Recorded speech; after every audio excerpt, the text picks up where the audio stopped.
Kukuha tayo ng itlog. Gagawa kasi ako ngayon ng chicken soup. Naubusan ako ng itlog, kaya dito na tayo. Sa itlog ng manok.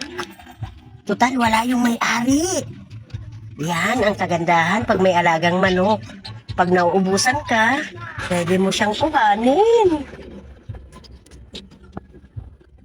Yung dalawang itlog kaninang kinuha ko doon. Total, wala naman yung anak ko. Siya kasi ang may-ari ng itlog. Ay, kaya pala kulang ng dalawa yung itlog ng manok ko. Ikaw pala kumuha, Ay, mami. ibig sabihin, narinig mo, oh my God. O, ito, ilalagay na natin. Wala na siyang magagawa. Yan, yung chicken soup. Lalagyan na natin ng dalawang itlog. Native yan. Okay.